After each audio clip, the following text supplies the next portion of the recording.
आज की इस क्लास में सभी भक्तों का स्वागत है। अभी हम कीर्तन से स्टार्ट करेंगे। जय राधा माधव कुंज बिहारी, जय राधा माधव कुंज बिहारी, जय गोपी जन वल्लभ गिरिवर धारी, जय गोपी जन वल्लभ गिरिवर धारी, यशोदानंदन ब्रज जन रंजन, यशोदानंदन ब्रज जन रंजन, यमुना तीर वनचारी, यमुना तीर वनचारी, जय राधा माधव कुंज बिहारी, जय राधा माधव कुंज बिहारी, हरे कृष्णा कृष्णा कृष्णा हरे हरे, हरे राम राम राम हरे हरे, हरे कृष्णा कृष्णा कृष्णा हरे हरे, हरे राम राम राम हरे हरे,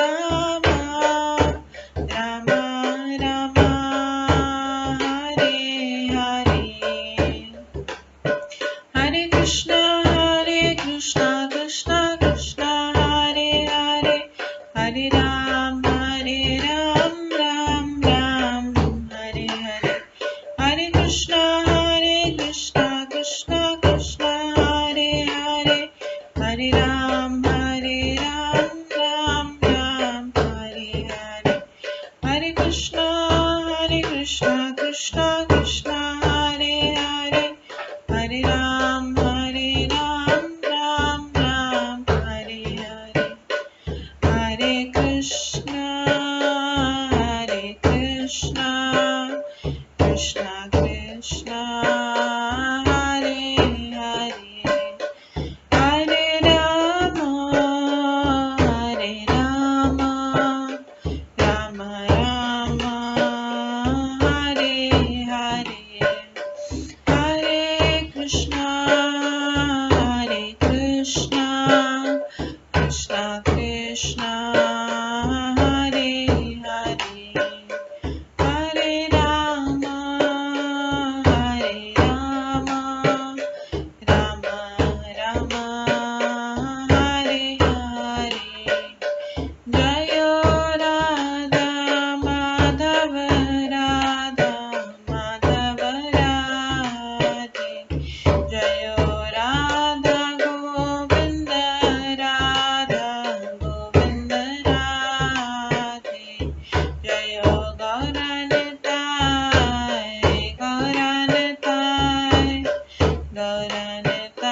जय गौरनिताय, जय जय प्रभुपाद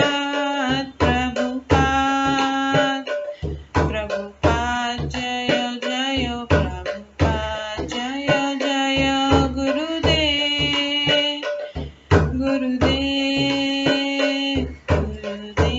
जय जय गुरुदेव, नित्य गौर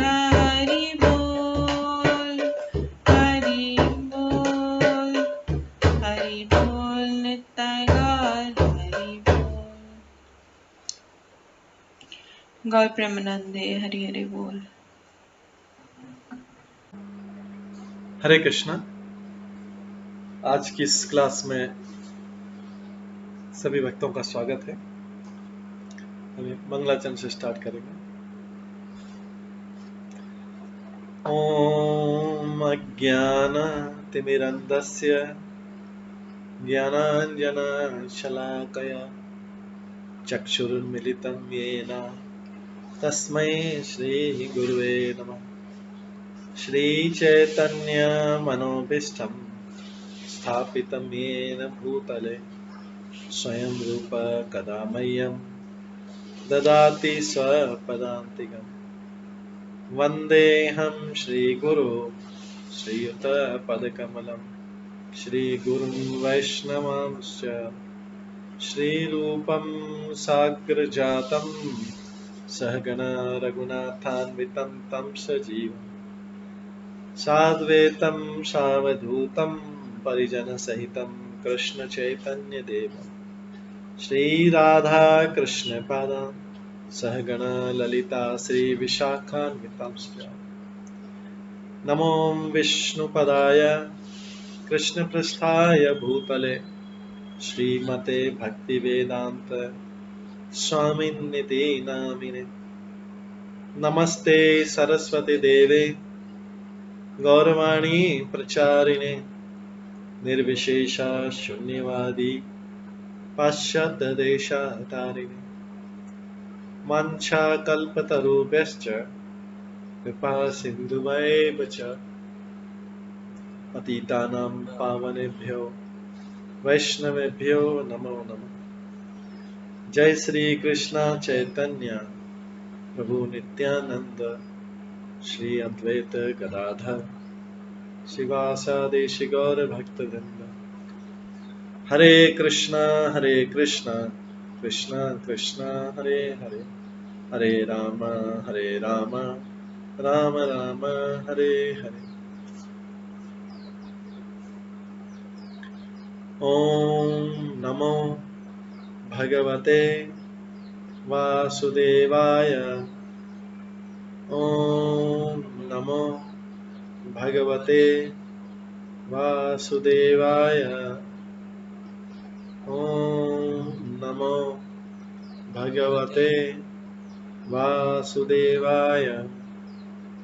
नारायणं नमस्कृत्य नरं चैव नरोत्तमं देवीं सरस्वतीं व्यासं ततो जयमुदीरये।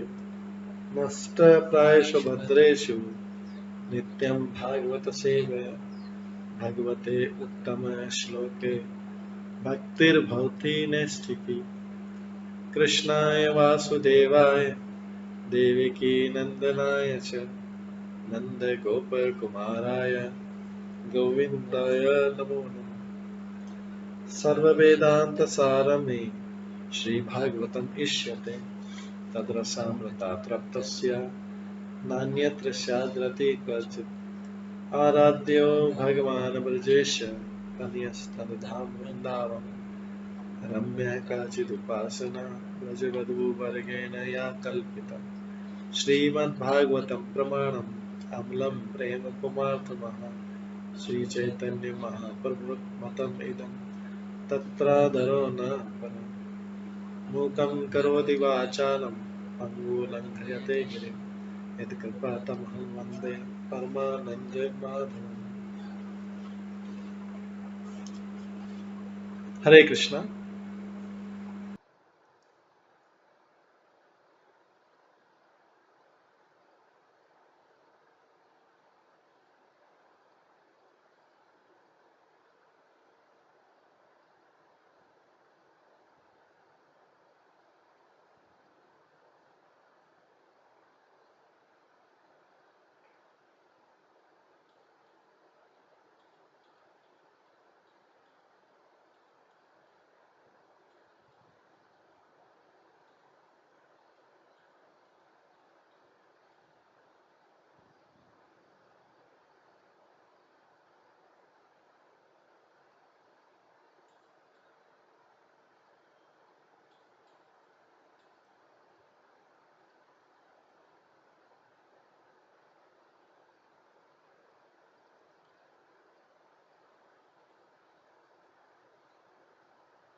हरे कृष्णा।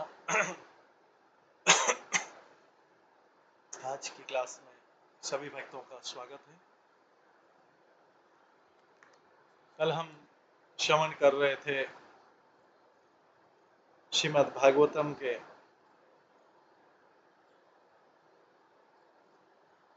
6 स्कंद के 5वें अध्याय से, जिसमें प्रजापति दक्ष द्वारा नारद मुनि को श्राप दिया जाता है।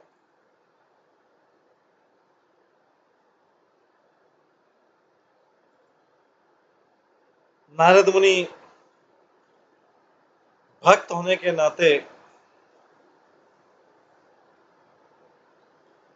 दक्ष प्रजापति द्वारा उनको की गई सारी निंदाओं को सहन करते हैं। वे जानबूझ करके दक्ष के कटु शब्दों को सुनने के लिए रुके रहे। नारद मुनि गए नहीं, जानबूझ करके रुके रहे सुनने के लिए, जिससे दक्ष का क्रोध शांत हो जाए। प्रजापति दक्ष कोई सामान्य व्यक्ति नहीं थे।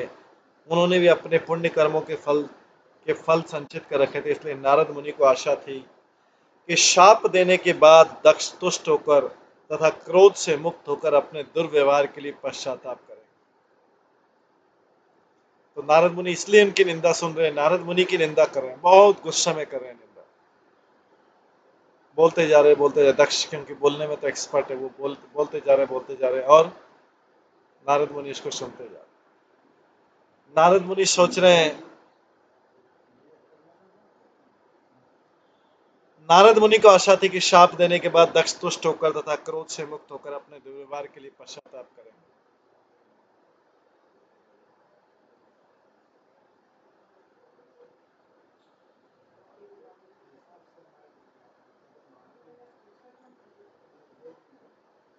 और इस तरह वैष्णव बनने का अवसर प्राप्त करेंगे तथा उनका उद्धार हो सकेगा।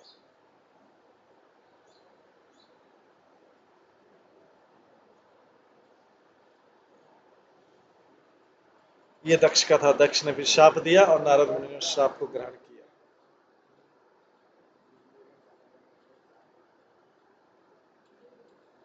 ये कल 5वां अध्याय था। आज हम 6ठे अध्याय से 6ठे अध्याय से श्रवण करेंगे।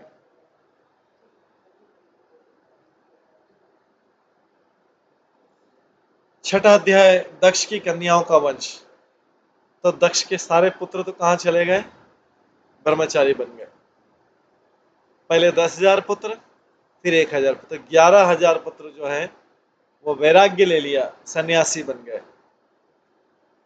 नारद मुनि ने उनको सबको वैराग्य दिला दिया। अब उनके पास कन्याएं बची।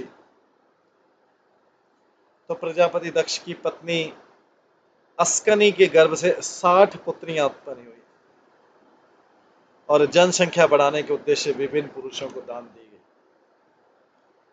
तो अभी सुखदेव गोस्वामी परीक्षित महाराज को कथा बता रहे हैं, हम श्रवण करते। श्री शुक उवाच ततः प्राचेतस सिक्नम् अनुनीतः स्वयंभुवा षष्ठीं संजनामास द्रोहितः पितृवत्सलः। श्री सुखदेव गोस्वामी ने कहा, राजन, तदंतर ब्रह्मा जी की प्रार्थना पर प्रजापति दक्ष ने, जिन्हें प्राचेतस कहा जाता है, अपनी पत्नी असिकनी के गर्भ से 60 कन्याएं उत्पन्न की। सभी कन्याएं अपने पिता को अत्यधिक स्नेह करती थी।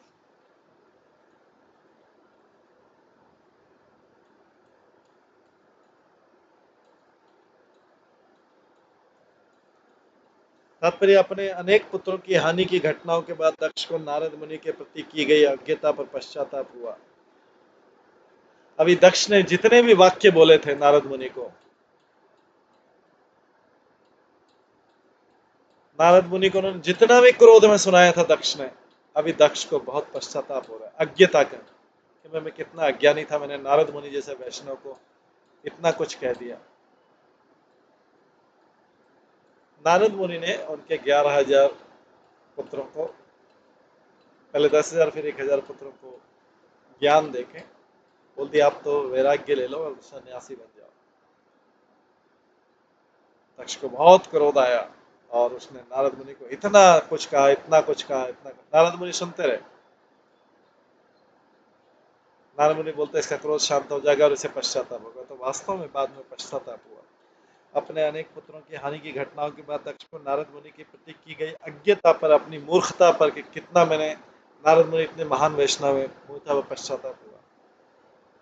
तब श्री ब्रह्मा दक्ष के पास गए और फिर उनको संतान उत्पन्न करने की सलाह दी। इस बार दक्ष सावधान थे, उन्होंने पुत्र उत्पन्न किए ही नहीं। पहले 11,000 पुत्र उत्पन्न कर लिए थे, पहले 10,000 को भेज दिया नारद मुनि ने, वैराग्य दिलवा, वैराग्य उपदेश दिया, आए नहीं वापस घर में। फिर 1,000 पुत्र उत्पन्न किया, उसको भी नारद मुनि ने ऐसा उपदेश दिया, घर आए नहीं वापस। अब की बार दक्ष ने संतान आगे बढ़ाने के लिए 60 कन्या उत्पन्न की। इस बार दक्ष सावधान रहा था, उन्होंने पुत्रों की बजाय कन्या को उत्पन्न की, जिससे उनको नारद मुनि कोई शिक्षा नहीं दे पाए।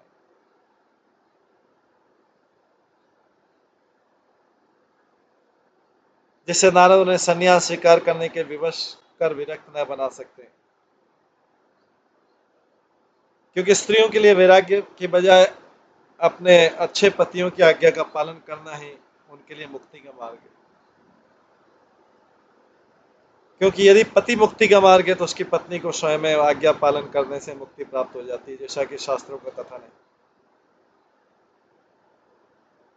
अतः स्त्री को चाहिए कि वो अपने पति की पतिव्रता और आज्ञाकारिणी बने, तभी बिना किसी भिन्न प्रयास के वो अपने पति के लाभ में हिस्सा बटा सकते, तभी उसके वो हिस्सा ले सकते आध्यात्मिक पुण्य का। दश धर्माय कायदात द्विष्ठ त्रिनव चैंदवे भूतांगरी कुशान श्वेभ्या द्वेदे ताक्षे च परा। उन्होंने अपनी 60 कन्या को कैसे किया बंटवारा? उन्होंने यमराज को 10 कन्याएं दे दी। दक्ष ने यमराज को 10 दे दी। कश्यप मुनि को 13 कन्याएं दे दी।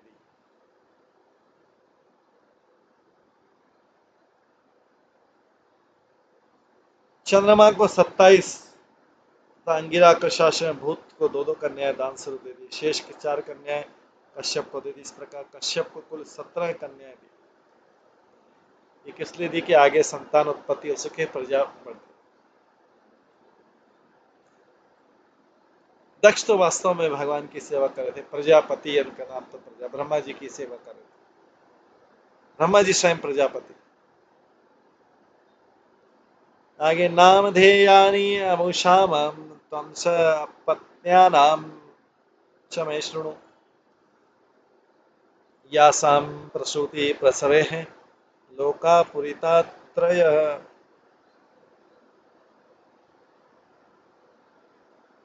यासां प्रसूति प्रसवे लोका पुरिता त्रयः। अब मुझसे इन समस्त कन्याओं तथा उनके वंशजों के नाम सुनो, जिनसे लोक, तीनों लोक पूरी थे, सारे लोक भरे हुए, उसी से भरे।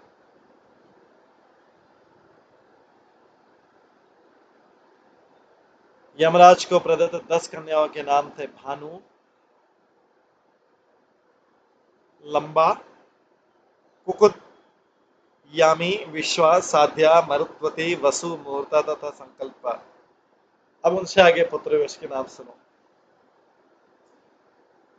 भानोस्तु देव ऋषभ इंद्रसेन ततः नृप विद्योतयासित लंबाया ततः यस्तनयित ततः। हे राजन, भानु के गर्भ से देव ऋषभ नामक एक पुत्र उत्पन्न हुआ, जिसके इंद्रसेन नाम का एक पुत्र हुआ। लंबा के गर्भ से विद्योत नामक पुत्र हुआ, जिसने समस्त बादलों को जन्म दिया। कुकुद संकट तस्य कीकट तनयतः भुव दुर्गाणी यामेय स्वर्ग नंदी तथा भवत। कुकुद के गर्भ से संकट नाम का पुत्र उत्पन्न हुआ, जिसके पुत्र का नाम कीकट था। कीकट से दुर्गा नामक देवता गण हुए। यामी के पुत्र का नाम स्वर्ग था, जिसे नंदी नामक का पुत्र उत्पन्न हुआ।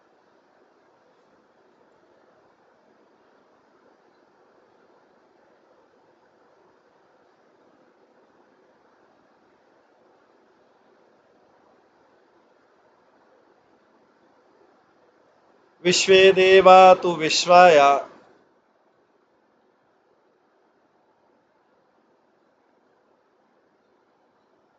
प्रजान तान पचक्षते साध्य गणः च साध्याया अर्थ सिद्धि तो ततः सुत। विश्वा के पुत्र विश्वदेव है जिनके कोई संतान नहीं थी।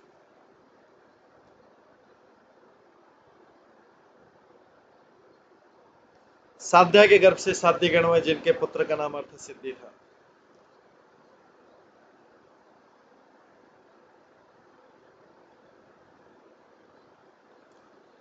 मरुत्वान मरुत्वांश्च जयन्तश्च मरुत्वत्या बभूवतः जयंत वासुदेवंश उपेंद्र इति यम विदु। मरुत्वती के गर्भ से मरुत्वान तथा जयंत नामक दो पुत्रों ने जन्म लिया। जयंत भगवान वासुदेव के अंश और उपेंद्र कहलाते। मरुत्वती के गर्भ से मरुत्वान तथा जयंत नामक पुत्रों में जयंत भगवान वासुदेव के अंश और उपेंद्र कहलाते कहे जाते हैं। मोहृतिका देव गणा मूर्तिका देव गणा मूर्ताया च जगिरे ये वे फलम प्रक्षन्ति भूतानाम स्वशः कालजम। मूर्ता के घर से मुहूर्ति गण नामक देवताओं ने जन्म ग्रहण किया। ये देवता अपने अपने कालों में जीवात्माओं को उनके कर्मों का फल प्रदान करने वाले। संकल्पाया तु संकल्पः कामः संकल्पज स्मृतः बसव अष्टो वसो पुत्रा तेषां नामानि मे शृणु। द्रोण प्राण ध्रुवार्क अग्नि दोषवास्तु विभावसु द्रोणस्य अभिमते पत्निया हर्ष शोक भयादय। संकल्प का पुत्र संकल्प के कलाया जिससे काम की उत्पत्ति हुई। वसु के पुत्र अष्ट वसु कहलाए।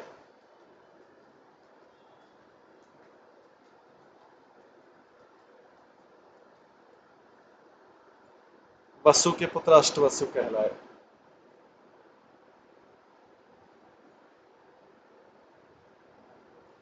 उनके नाम सुनो। द्रोण प्राण ध्रुव अर्क अग्नि दोष वास्तु तथा विभावसु। द्रोण नामक वसु की पत्नी अभिमति से हर्ष शोक भय इत्यादि पुत्रों का जन्म हुआ।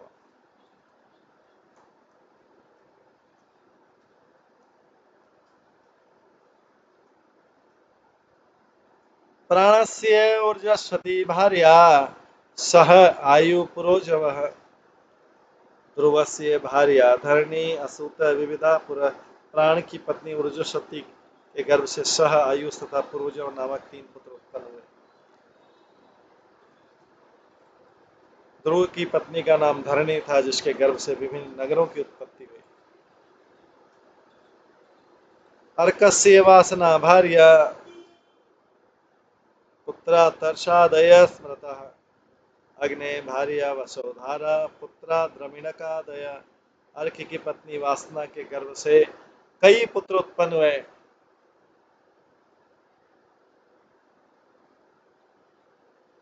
अर्क की पत्नी वासना के गर्भ से कई उत्पन्न हुए जिसमें तर्ष प्रमुख था। अग्नि नामक वसु की पत्नी धारा से द्रमिणक इत्यादि कई पुत्र उत्पन्न हुए।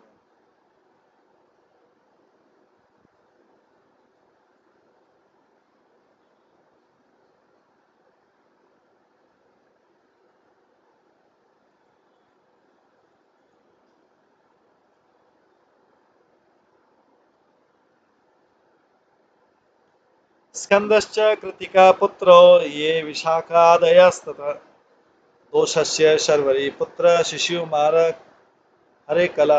अग्नि की दूसरी पत्नी कृतिका से स्कंद नाम का पुत्र उत्पन्न हुआ जिसके पुत्रों में विशाख प्रमुख था। दोष नामक वसु की पत्नी शर्वरी से शिशुमार नामक का पुत्र उत्पन्न हुआ जो भगवान का अंश था। वास्तुआंगी रसी पुत्र विश्वकर्मा कृतिपति ततः मनु चाक्षुषभूत विश्वे साध्या मनोसुता।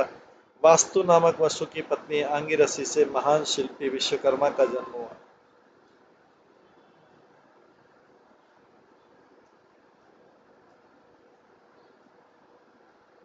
वास्तु नामक वसु की पत्नी अंगिरसी से महान शिल्पी विश्वकर्मा का जन्म। विश्वकर्मा आकृति के पति बने, जिससे जिसे चाक्षुष मनु ने जन्म ग्रहण किया। मनु के पुत्र विश्वदेव तथा साध्यगण कहलाए।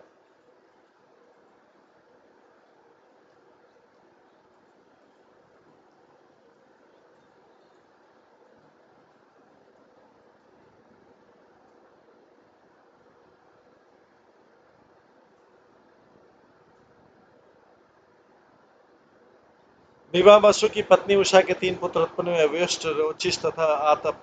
इनमें से आतप के पंचयाम दिन उत्पन्न हुआ, जो समस्त जीवात्मा को भौतिक कार्यों के लिए प्रेरित करता है। सरूपा सुत भूतस्य भार्या रुद्रान च कोटिशः रेवत अज भव भीमा वाम उग्र वृषा कपि अजय के पात ऐर्वर्धन बहुरूप महानिति रुद्रस्य पार्षदाचन्ये घोरा प्रेत विनायका।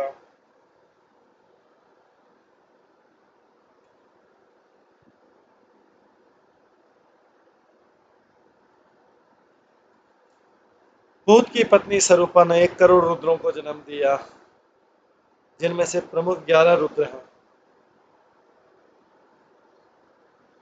रेवत अज भव भीम वाम उग्र विशा कपि अजयपात हरिवर्धन बहुरूप तथा महान। भूत की दूसरी पत्नी भूता से उनके साथी भयंकर भूतों तथा विनायक आदि का जन्म।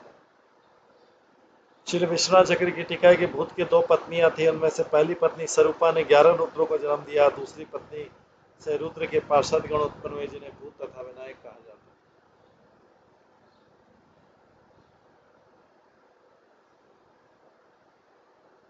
प्रजापते अंगिरसे स्वधा प्रजापते अंगिरसे स्वधा पत्नी पितृनाथ अर्थवांगिरसं वेदम पुत्रत्वे च करोत् सती। प्रजापति अंगिरा के 2 पत्नियां थी, स्वधा तथा सती। स्वधा ने समस्त पितरों को पुत्र रूप में स्वीकार किया और सती ने अर्थवा गिरस वेद को ही पुत्र के रूप में स्वीकार कर लिया। कृशास्य अर्च ऋषि भार्याम धूमकेतुम अजीजनत धिषणायाणम वेदशिरः देवलम वयुनम मनु। कृशास्य के अर्चिस तथा धीषणा नामक 2 पत्नियां थी। अर्चिस से धूमकेतु और धीषणा से वेदशिरा, देवल, वयुन तथा मनु नामक 4 पुत्र उत्पन्न हुए। ताक्षक्ष्य विनीता कद्रु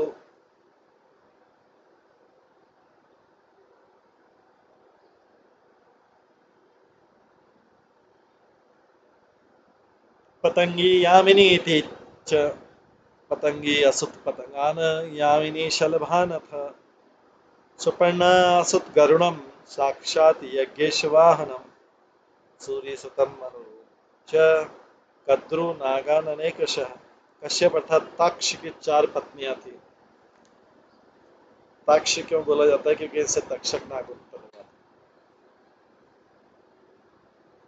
इन्हीं के वंश में तक्षक नाग उत्पन्न हुआ। कश्यप अर्थात ताक्ष की 4 पत्नियां थी। विनीता, जिसका नाम सुपर्णा भी है, कद्रु, पतंगी तथा यामिनी। पतंगिनी ने 4 प्रकार नाना प्रकार के पक्षी को जन्म दिया और यामिनी ने टिड्डियों को। विनीता सुपर्णा ने भगवान विष्णु के वाहन गरुड़ का तथा सूर्यदेव के सारथी अनुरु अथवा अरुण को जन्म दिया। कद्रु के गर्भ से अनेक प्रकार के नाग उत्पन्न हुए।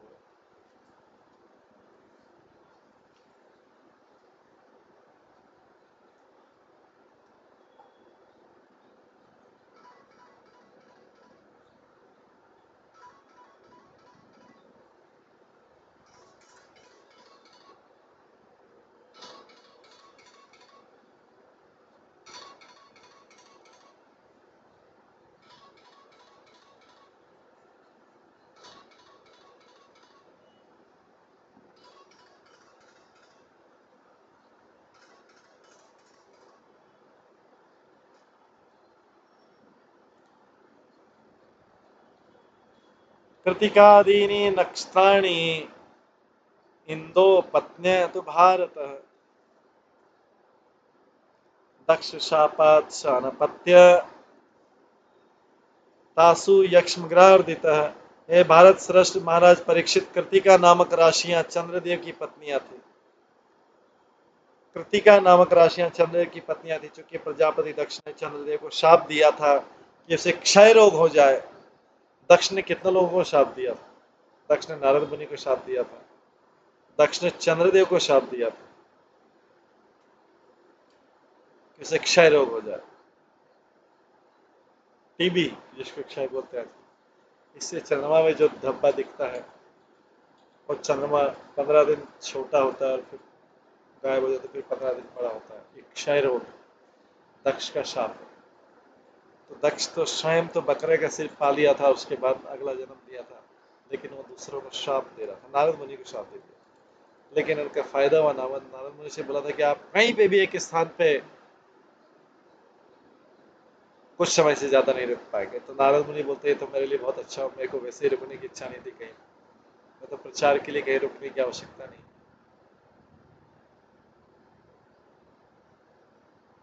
इसी प्रकार से भी चंद्रमा को शाप दे तो क्षय रोग हो जाए।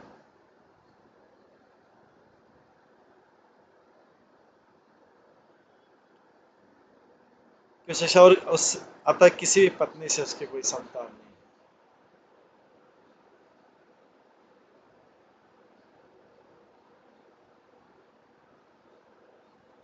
पुनः प्रसाद्यम तम सोमः कला लेभे क्षयोदिता क्षुणो नामनि लोकानां मात्राणां शंकराणि च अथ कश्यप पत्नीनां यत् प्रसूदसुतम् इदं जगत् अदितेदित तनु काष्ठा अरिष्ठा सुरसा इदा मुनि क्रोधवशा ताम्रा सुरभि शर्मा तिमेरियादो गणासन।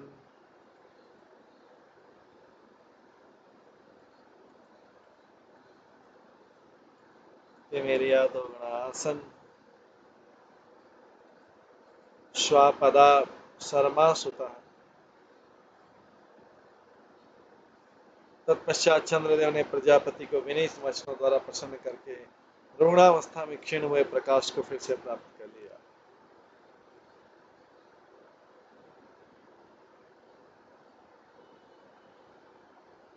किंतु तो भी उनके कोई संतान नहीं हुई। चंद्रमा कृष्ण पक्ष में अपना प्रकाश खो देता है क्षय रोग के कारण। कृष्ण पक्ष में अपना प्रकाश खो देता है जब ब्लैक कृष्ण मतलब जब ब्लैक प्राप्त, किंतु शुक्ल पक्ष में उसे पुनः प्राप्त कर लेता है। अब उसके बाद परीक्षित महाराज को बोलते हैं सुखदेव, अब मुझसे कश्यप की पत्नियों के नाम को सुनो, जिनके गर्भ से इन समस्त समस्त ब्रह्मांड के प्राणी उत्पन्न हुए। ये प्रजापति की पत्नी थी, इसलिए कश्यप भी प्रजापति। वे लगभग समस्त ब्रह्मांड के सराचरार की माताएं हैं।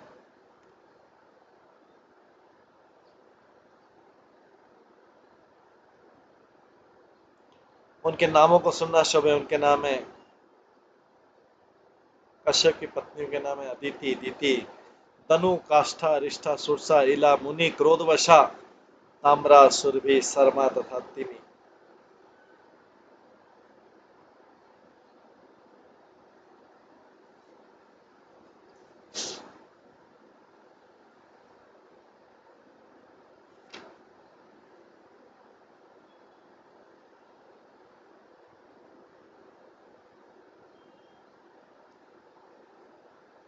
तिमी के गर्भ से समस्त जलचर उत्पन्न हुए और शर्मा से सिंह तथा बाघ जैसे क्रूर पशु उत्पन्न हुए।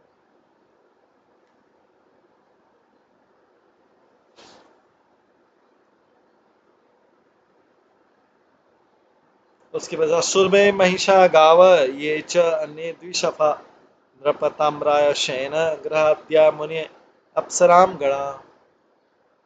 हे राजा परीक्षित, सुरभि के गर्भ से भैंस गाय तथा अन्य फटे खुरों वाले पशु उत्पन्न, जबकि ताम्रा के गर्भ से बाज गीत तथा अन्य बड़े शिकारी पक्षियों ने जन्म लिया। मुनि से अप्सराएं उत्पन्न हुई। ये सब प्रजापति कश्यप से पहले दक्ष ने अपनी कन्या के विवाह कश्यप से किया था। कश्यप से आगे संतान उत्पन्न हो रही, इस सृष्टि की रचना हो रही। दंशुक आदय सर्पा राजन क्रोधावशात्मजा इलाया पूर्वा सर्वे यातुधान च सौरसा, क्रोधावशा से दंद शोक नामक सर्प, रेंगने वाले अन्य प्राणी तथा मच्छर उत्पन्न हुए। इला के गर्भ से समस्त लताएं तथा वृक्ष उत्पन्न हुए और सुरसा के गर्भ से राक्षसों ने जन्म लिया।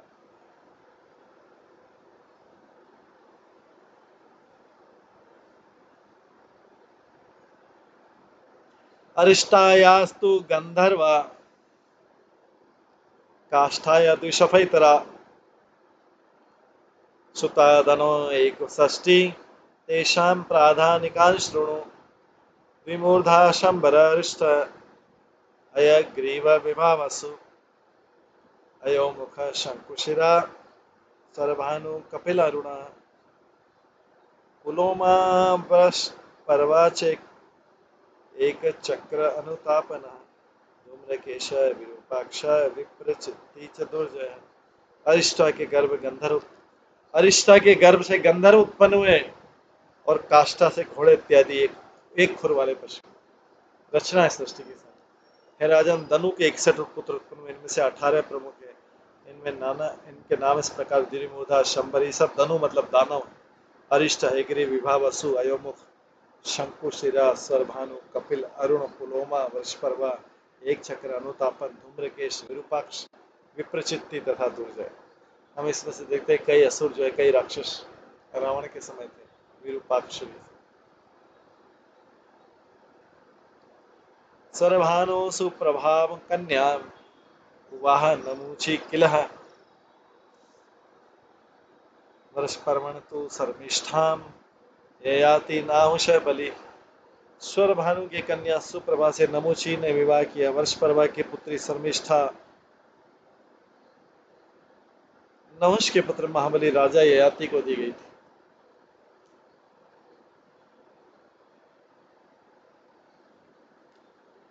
वैश्वानर सुताया चतुश्च चारुदर्शना, उपदानवी हयशिरा, पुलोमा कालका तथा,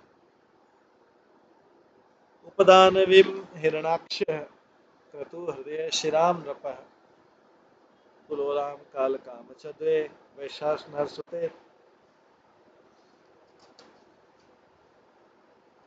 वैश्वासर नरसुते तुकः।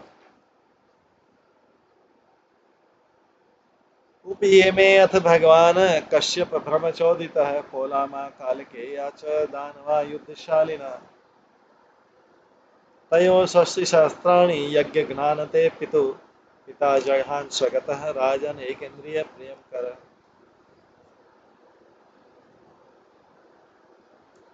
तनु के पुत्र वैश्वानर के 4 सुंदर कन्याएं थी, जिनके नाम थे उपदानवी, हयशिरा, पुलोमा तथा कालका। उनमें से उपदानवी के साथ हिरणाक्ष का तथा हयशिरा के साथ क्रतु का विवाह हुआ।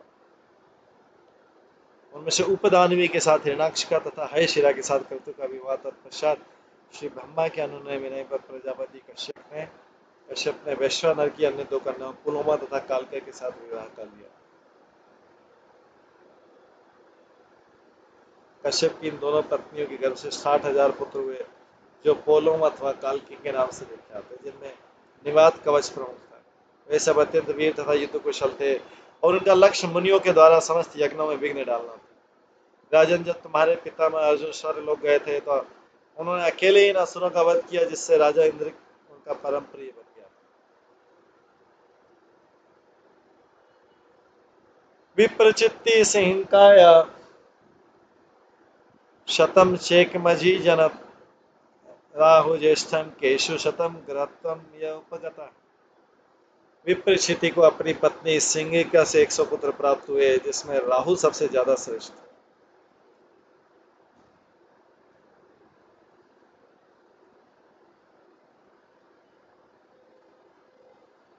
जिसमें राहु सबसे ज्यादा ज्येष्ठ था और अन्य 100 केतु थे। इन सबों को प्रभावशाली ग्रहों में स्थान प्राप्त हुआ।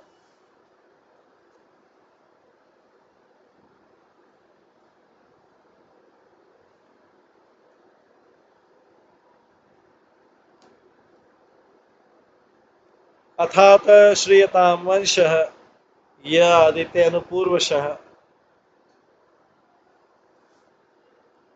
यत्र नारायण देवा स्वंशेन अवातरत्, विभु विवस्वान रियामा पूषा त्वष्टा सविता भग धाता विधाता वरुणः मित्र शत्रुरुक्रमः।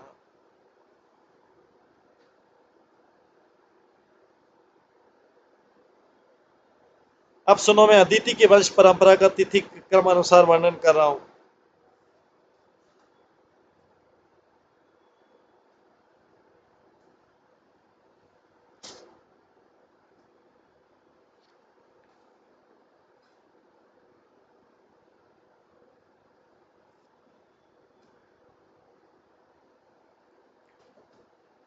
अदिति के पुत्रों के नाम इस प्रकार है: विवस्वान, अर्यमा, पूषा, त्वष्टा, सविता, भग, धाता विधाता वरुण मित्र शत्रु तथा रुक्रम।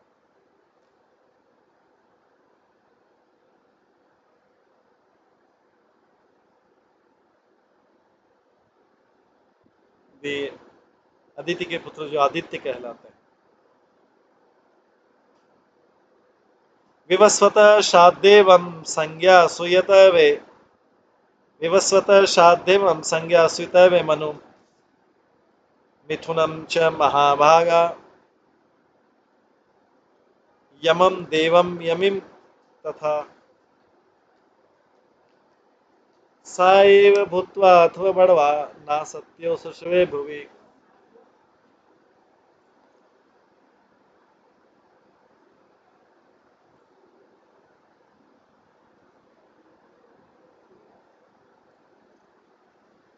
सूर्यदेव विवस्वान की भाग्यवती पत्नी संज्ञा से शाददेव मनु तथा यमराज और यमु का जोड़ा उत्पन्न हुआ।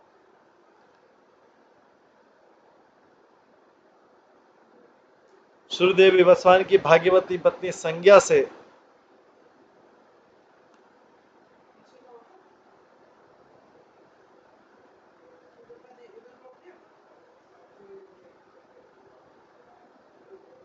तब यमी ने घोड़ी का रूप धारण करके इस पृथ्वी पर विचरण करते अश्विनी कुमारों को जन्म दिया।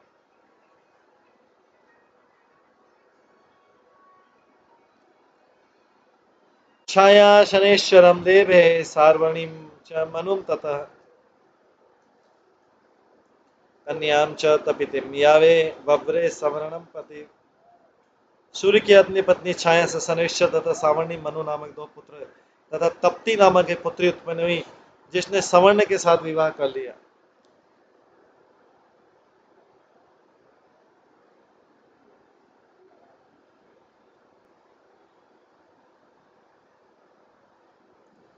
अर्यमण मात्र का पत्नी तयो चाषण्य सुता यत्र अर्यमण मात्र का पत्नी तयो चाषण्य सुता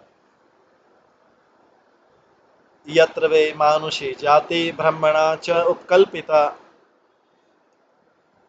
अर्यमा की पत्नी मातृका की कुक्षी से कई विद्वान पुत्र उत्पन्न हुए। श्री ब्रह्मा ने उन्हीं में से मनुष्य की जातियों की सृष्टि की जो आत्मनिरीक्षण की प्रवृत्ति से संपन्न है।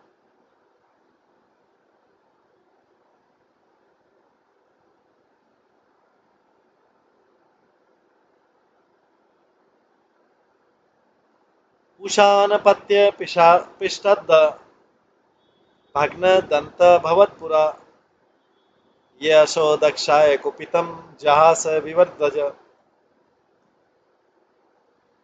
पूषा के कोई संतान नहीं हुई। जब भगवान शिव दक्ष पर क्रुद्ध हुए तो पूषा दांत निकाल कर हंसा था, अतः उसके दांत जाते रहे। तब से पिसा हुआ अन्न खाकर जीवन निर्वाह करता है।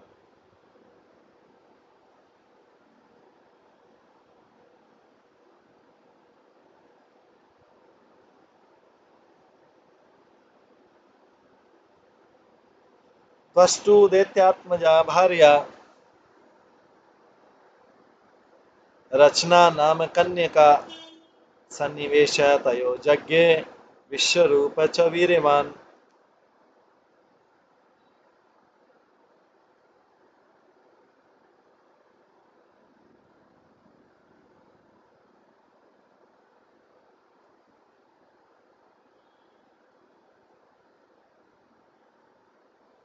दैत्यों की पुत्री रचना प्रजापति त्वष्टा की पत्नी बनी। उसके गर्भ से सन्निवेश तथा विश्वरूप नामक दो अत्यंत पराक्रमी पुत्र हुए।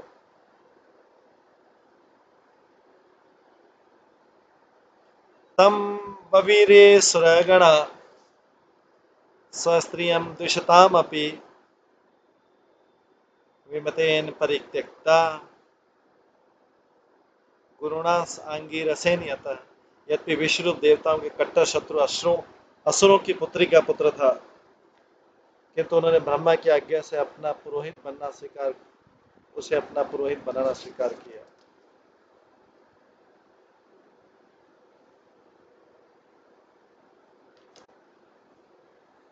देवताओं द्वारा अपमान किए जाने पर गुरु बृहस्पति ने इनका परित्याग करता था, इसलिए इन्हें पुरोहित की आवश्यकता पड़ी।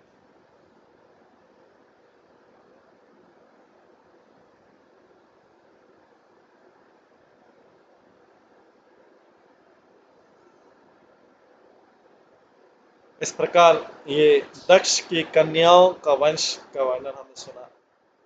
छठे स्कंद के छठे अध्याय में। अब 7वां अध्याय, इंद्र द्वारा गुरु बृहस्पति का अपमान।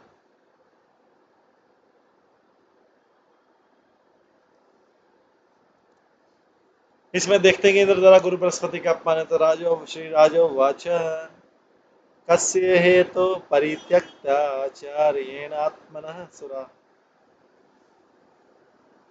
एतत् आचक्ष्व भगवन् शिष्याणाम अक्रमम गुरु। महाराजा परीक्षित ने सुखदेव गोस्वामी से पूछा, है महामुनि, देवताओं के गुरु बृहस्पति ने देवताओं का परित्याग क्यों किया?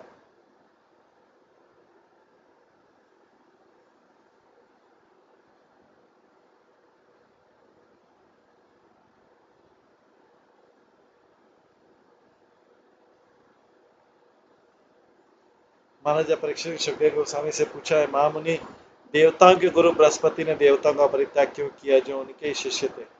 देवताओं ने अपने गुरु के साथ ऐसा कौन सा अपराध किया? कृपया मुझे इस घटना का वर्णन करें।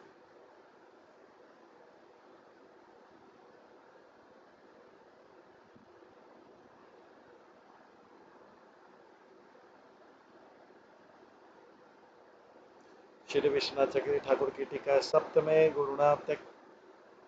सप्तमे गुरुणा त्यक्ते देवे दैत्य पराजिते विश्वरूपो गुरुत्वेन व्रतो ब्रह्मोपदेशतः।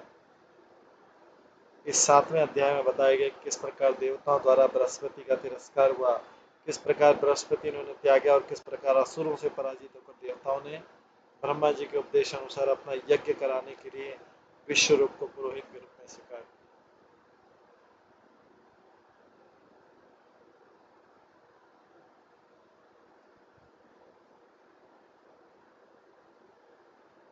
तो गया 8 श्लोक में। अगले 8 श्लोक में इसका वर्णन आता है।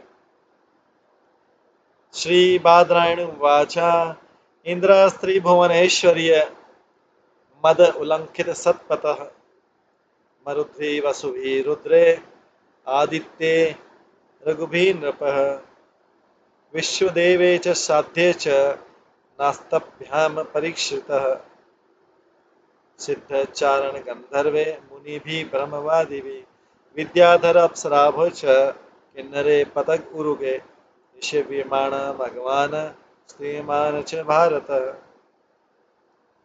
उपगीयमान ललितम आस्थान अध्यासन आश्रितः पाण्डुरेण अथ पत्रेण चंद्रमंडलचारुणा युक्त अन्ये पारमेष्टे चामरमज्जनादिभिः विराजमान पोलम्या सधर आसनया वृषम् स यदा परमाचार्यं देवानामात्मनश्च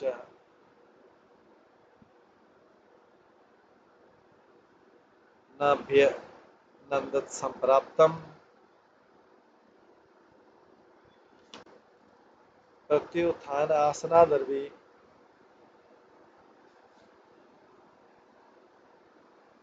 वाचस्पति मुनिवरम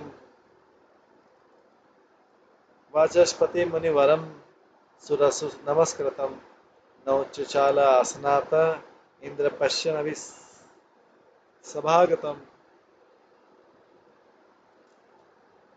सुखदेव का समझने का, राजन, एक बार तीनों लोकों के ऐश्वर्य से अत्यधिक गर्वित होने के कारण स्वर्ग के राजा इंद्र ने वैदिक आचार संहिता का उल्लंघन कर दिया। वे सिंहासन पर आसीन थे और उनके चारों ओर मरुत, वसु, रुद्र, आदित्य, रुभु, विश्वदेव, साध्य, अश्विनी कुमार, सिद्ध, चारण, गंधर्व तथा सभी सभी बड़े बड़े ऋषि मुनियों के अतिरिक्त विद्याधर, अप्सराएं, किन्नर, पतंग तथा सर्प भी बैठे थे। वे सभी इंद्र की स्तुति कर रहे थे, सेवा कर रहे थे, और अप्सराएं तथा गंधर्व नृत्य कर रहे थे और अपने मधुर वाद्य यंत्रों के द्वारा गायन कर रहे थे।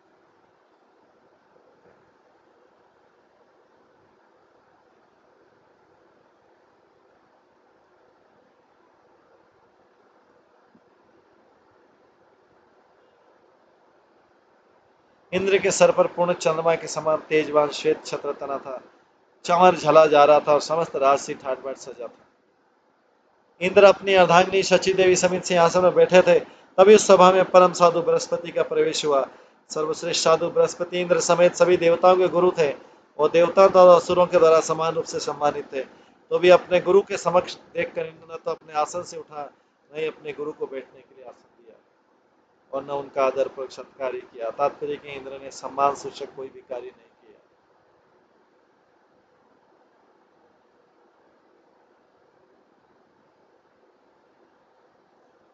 ततः निर्गत्य सहसा कवि आंगिरस प्रभु आयो स्वग्रहण कृष्ण विद्वान श्रीमद विक्रिया।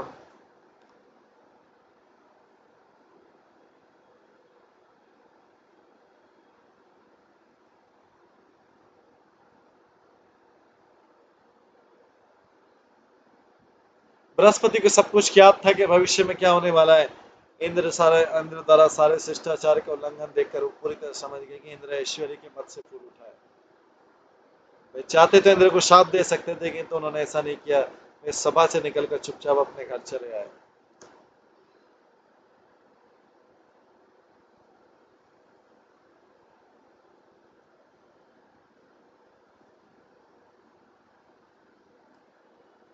तरी ये प्रतिबुद्ध इंद्र गुरु हेलनम आत्मना गणयामास सदसी स्वयं आत्मानम आत्मना। स्वर्ग के राजा इंद्र ने तुरंत ही अपनी भूल समझ ली। यह जानते हुए कि उन्होंने अपने गुरु का निरादर किया, उन्होंने उस सभा के समस्त सदस्यों के समक्ष स्वयं ही अपनी भर्त्सना की।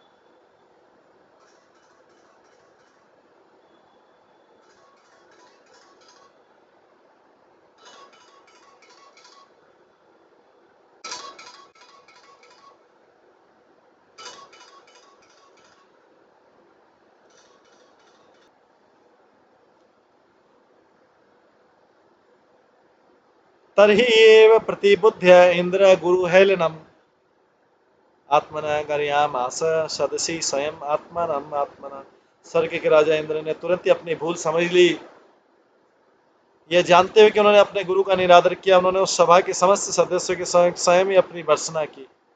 अहो बत मया साधु कृतम वेदम बुद्धिना यत मया ऐश्वर्य मत्तेन गुरु सदसी कात कृतः। और अपनी अल्प बुद्धि के कारण तथा भौतिक ऐश्वर्य के मदवश मैंने क्या कर लिया। जब मेरे गुरु सभा में प्रविष्ट हुए तो मैंने उनको सत्कार क्यों नहीं किया। सब सचमुच मैंने उनका अनादर किया। क घृत्येत पंडित लक्ष्मी त्रिपष्ट पते अपि यया मासुरम भावम नीत अद्य विबुध ईश्वरः। यद्यपि इंद्र पछताता है, बोलता है यद्यपि मैं सतोगुणी देवता का राजा हूँ, किंतु थोड़े से ऐश्वर्य के से गर्वित और अहंकार से दूषित था। भला ऐसी दशा में कौन इस ऐश्वर्य को स्वीकार करेगा जिससे उसका पतन हो गया। हाय मेरे धन में ऐश्वर्य को धिक्कार है।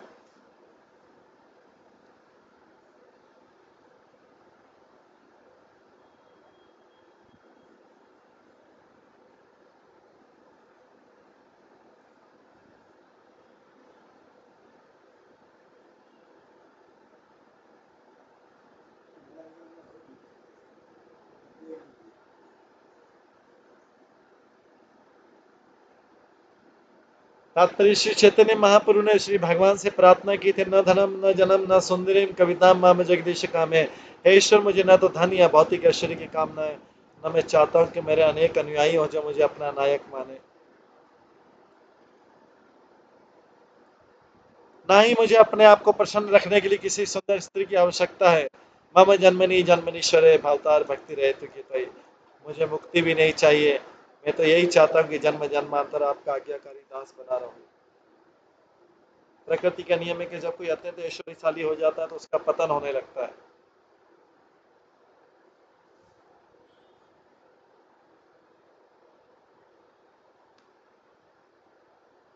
यह व्यष्टि तथा समष्टि पर समान रूप से लागू होता है। सभी देवता सत्वगुणी हैं, किंतु कभी कभी देवताओं के राजा इंद्र के उच्च पद पर अवस्थित राजा भी अपने ऐश्वर्य के कारण नीचे गिर जाते हैं। आजकल हम अमेरिका में भी, प्रभुपाद उस समय के बताते हैं, आजकल हम अमेरिका में वास्तव में यही देख रहे हैं। समग्र अमेरिकी राष्ट्र ने आदर्श मनुष्य उत्पन्न किए बिना भौतिक ऐश्वर्य में प्रगति करने का प्रयास किया। इसका फल यह है कि सभी अमेरिकी लोग अमेरिकी समाज में अत्याचारों से आक्रांत थे और आश्चर्यचकित थे कि अमेरिका में इतना अनाचार कैसे व्याप्त। जैसा कि श्रीमद् भागवतम में कहा गया, न ते विदुषार्थ गतिहीन विष्णु, जो प्रबुद्ध नहीं है उनको जीवन का उद्देश्य जो वास्तव में भगवान के धाम को जाना है ज्ञात नहीं है। अतः व्यक्तिगत तथा सामूहिक दोनों ही प्रकार से तथाकथित भौतिक सुविधाओं को भोगना चाहते हैं और सुरा तथा सुंदरी के आदि हो जाते हैं। ऐसे समाज का व्यक्ति चतुर्थ श्रेणी से भी निम्न होता है।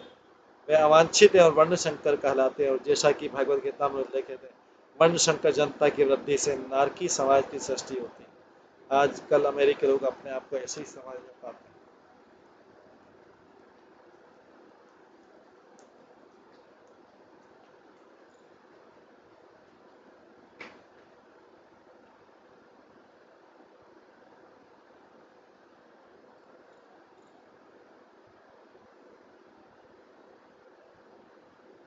किंतु सौभाग्य में अमेरिका में हरे कृष्ण आंदोलन का सूत्रपात हो चुका है और अनेक भाग्यशाली नवयुवक इस आंदोलन के प्रति सचेष्ट है। इसके द्वारा लोग उच्च चरित्र वाले आदर्श व्यक्ति बन जा रहे हैं, जो मांसाहार, अवैध मैथुन, मद्यपान तथा द्रुत कीड़ा से अपने को सर्वदा दूर रखते हैं। यदि अमेरिकी लोग अपने राष्ट्र के अवनत अपराधपूर्ण जीवन पर रोक लगाने के लिए उत्सुक हैं तो उन्हें चाहिए कि कृष्ण भावनावत आंदोलन का अंगीकार करें और ऐसे मानव समाज के निर्माण करें जो भगवद गीता में उल्लिखित है, चातुर्वर्ण्य मया सृष्टम गुण कर्म विभाग से। उन्हें चाहिए कि समाज को प्रथम, द्वितीय, तृतीय तथा चतुर्थ श्रेणी के व्यक्ति में विभाजित करें, क्योंकि उनमें अभी चतुर्थ श्रेणी के से भी नीचे के लोग उत्पन्न हो रहे हैं। अतः अपराधी समाज के संकटों से कैसे बचा जा सकता है। बहुत काल बीता, इंद्र को अपने गुरु बृहस्पति का अनादर करने पर पश्चाताप हुआ।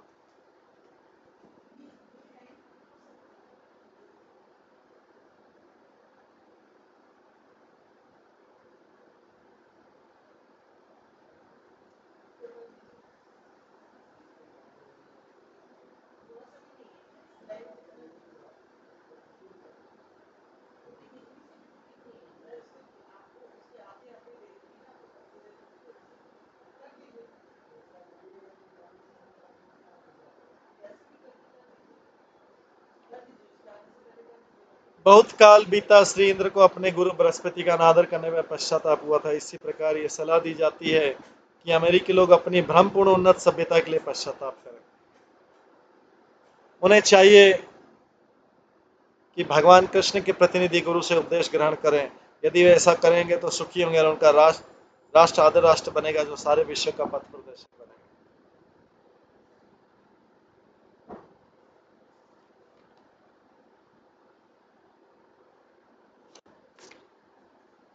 इस प्रकार इंद्र को पश्चाताप हो रहा है अपने गुरु बृहस्पति का अपमान करने पर।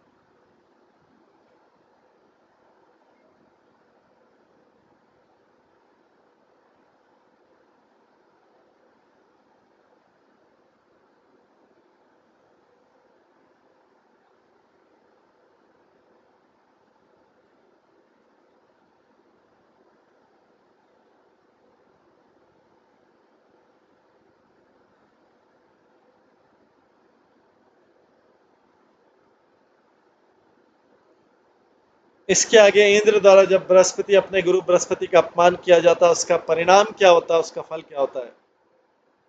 क्योंकि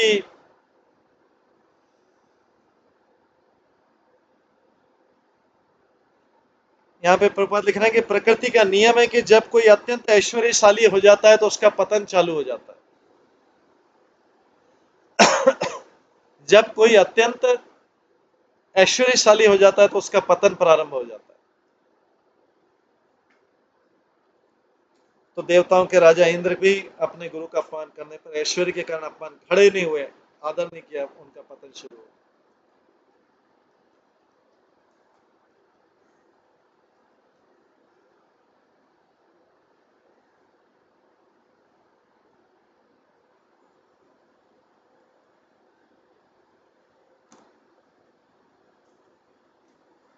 इसके पश्चात क्या होता है वो हम किस तरह इंद्र को उसका फल भुगतना पड़ता है, किस तरह इंद्र का पतन शुरू होता है, ये हम कल की क्लास में श्रवण करेंगे। आज की क्लास को यहीं पे विराम देते हैं।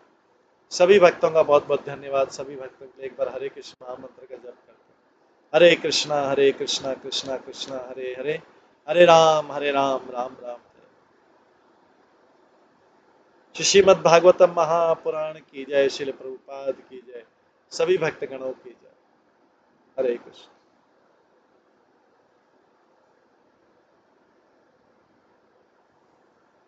हरे कृष्णा कृष्णा कृष्णा हरे हरे, हरे राम